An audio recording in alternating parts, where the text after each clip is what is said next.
Well,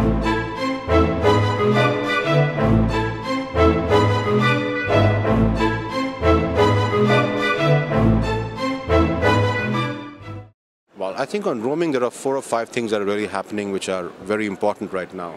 I think the first thing is that you're seeing now a very concerted effort in Europe where there has been a price depression.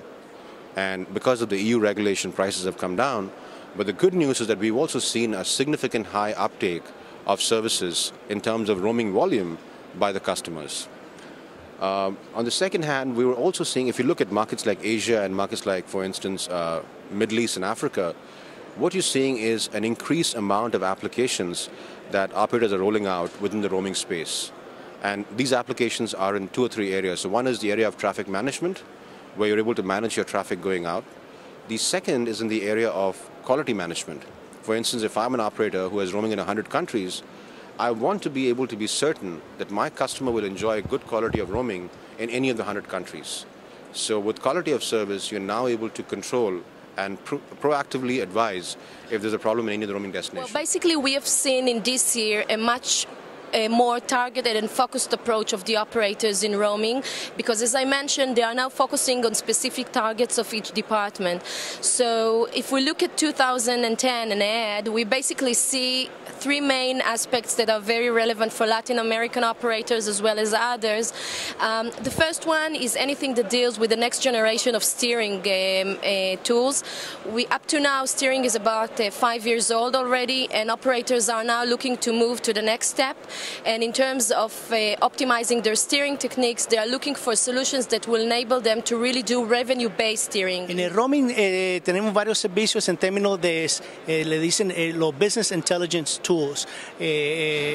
Son equipos para utilizar el flujo del roaming y utilizar la información que nosotros podemos colectar y usarla para alertar a un cliente si hay un problema.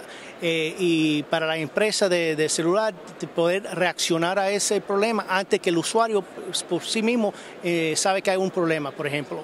Y también para ver los flujos de tráfico, para tener planificaciones más adelante y trabajando con las empresas de teléfono con esa área.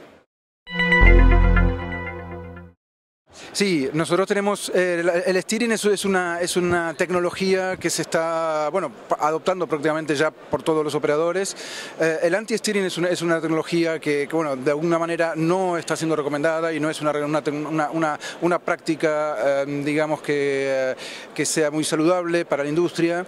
Lo que nosotros hacemos es brindamos información a nuestros clientes de cómo están funcionando sus mecanismos de steering y si los acuerdos que están teniendo con sus distintos partners están siendo cumplidos en términos de pautas y de porcentajes de asignación y de registros en cada una de las redes. Entonces, nosotros estamos, básicamente nuestra solución lo que permite es que en 80 países distintos uno pueda saber, un operador determinado, cómo están funcionando sus porcentajes de registración en las distintas redes. Visited network is now facing situation that they're losing traffic to their competitors because the home operators move the subscribers to the preferred network.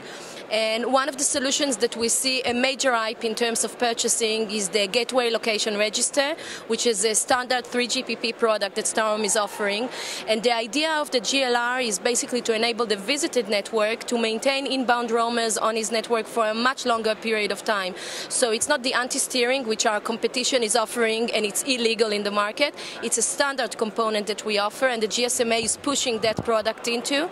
And the idea is once you capture the customer, the inbound roamer, you will give him a solution from a technical perspective that doesn't do anything, doesn't harm the user experience from the end user side, but maintains the roamer for a much longer period of time on the visited network, therefore generating revenues and increasing market share. Sí, hay como una zona gris y unas discusiones técnicas sobre lo que es y lo que no es, y lo que se puede y lo que no se puede. Básicamente lo más importante en realidad es que un cliente pertenece a la red a quien que le ha dado la SIM card y a quien le abona los servicios mensualmente. Entonces, esa operadora es de alguna manera la responsable de ese cliente y tiene derecho a ofrecerle a ese cliente servicios a través de acuerdos con otras operadoras. Y nosotros creemos que, bueno, no está muy bien que forzadamente los clientes vayan a parar a redes que no tienen las garantías de calidad, que no tienen las garantías de servicios que le fueron publicitadas y anunciadas por su red, por su operador, ¿verdad? Entonces, digamos, por eso es que no es una práctica que sea muy saludable. Roaming has been offering this service for about 5 years now. So we offer a solution called multi-line. What it does really is, if you let's say live in Hong Kong and you travel to China and Bangkok frequently, you're able to get on your international roaming number, you're able to get a Chinese number and a number in Thailand. So when you're in these countries, people who want to call you, they can simply call a local number and reach you.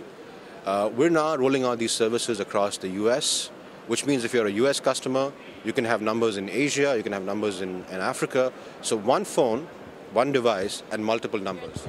The local roaming number is the product that we have launched already, and it was already deployed in several operators, and it is being already promoted. We see that in APAC, in Africa, and the idea is that the customer, when he lands in the country, he receives an SMS with the new number, which is going alongside his original MSISDN, so he can just freely get phone calls and generate phone calls from the local number. Sí, claramente, porque digamos, sobre todo no lo que es 2G, sino a nivel lo que es 3G, digamos. Hay acuerdos diferenciados para 3G y para lo que es servicios más clásicos como voz y 2G, ¿no? Entonces eso lo estamos viendo porque hay operadores inclusive que son únicamente 3G en determinados países y que, bueno, hacen del 3G una cuestión, digamos, de una calidad y un valor agregado muy importante, y que cuando tú te registras en esa red, el usuario tiene mayores prestaciones, mayores servicios, entonces bueno, son muy solicitados. If, for example, now we see a specific segment of customers that are focusing on data or prepaid or anything else, the operator doesn't want just to steer them away to the preferred network, but would like to steer them according to the relevancy and the context and how much money that end user is generating. So if, for example, I'm looking at iPhone or BlackBerry subscribers that are really focused on data, the operator would like to make sure that based on the tap files and the revenues they generate, they will steer them in real time to the preferred data network instead of just the voice or SMS.